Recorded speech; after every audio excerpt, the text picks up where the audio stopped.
Hi there, this is Pam Cummings. I am the project coordinator of the I-Team Early Intervention Project, and this recording is to show you how to make a referral to the I-Team Early Intervention Project using our new online referral system.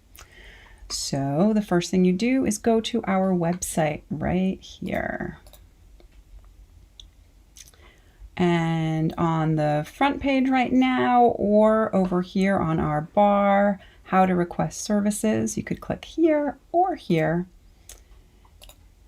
How to request services explains that you can start right there.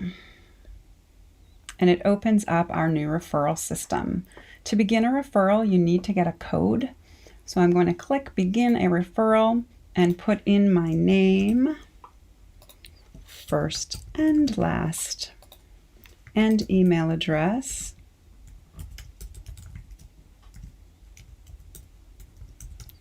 And say, I want to request a code. It says, we will send an email.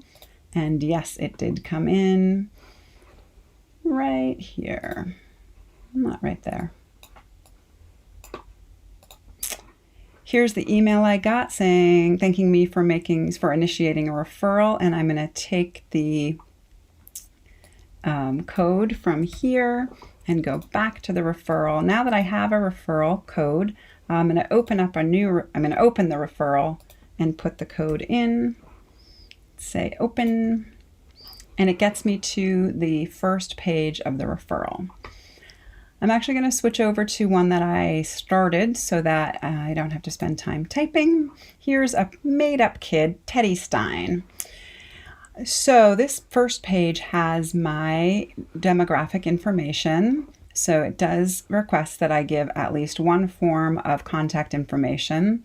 It wants to know if I'm the service coordinator, and if I'm not, that the service coordinator is aware of the referral.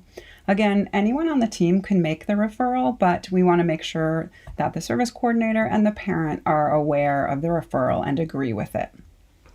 It also has demographic information about the child, their age, make sure they're between birth and 3, their gender, their mailing address, which region they're in, and if they have a child care, we can put that in.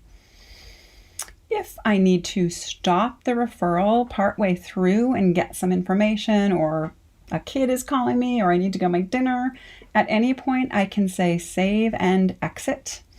And that way I can save my work and return to it later using that same code. But for now, I'm going to go to page 2. This is our eligibility information, and this is the same questions that we had on our paper form. If they're between birth and 3 and receiving EI services, that they do have a complex profile, that they'd benefit from significant individualized supports, that the team would like some support from our team, and it also has the vision and hearing questions. It has the referral diagnosis information. And again, this is identified as having or suspected of having. We understand that you don't always have a diagnosis yet. There's also an unsure. My made-up kid, I'm thinking, has cerebral palsy. Again, I can save and exit or continue. This third page is the documents that we request. So there's a place here for you to download the parent permission form and the COVID addendum that UVM requires. And we do require with your referral these 2 forms as well as a copy of the one plan. We also really like other information such as recent provider evaluations, other medical and specialist reports, and we love video or photo clips of the child. Video is really helpful for us to get a good understanding of the child. You can upload those documents here, or you can send them to me the way you previously did using UVM's file transfer service.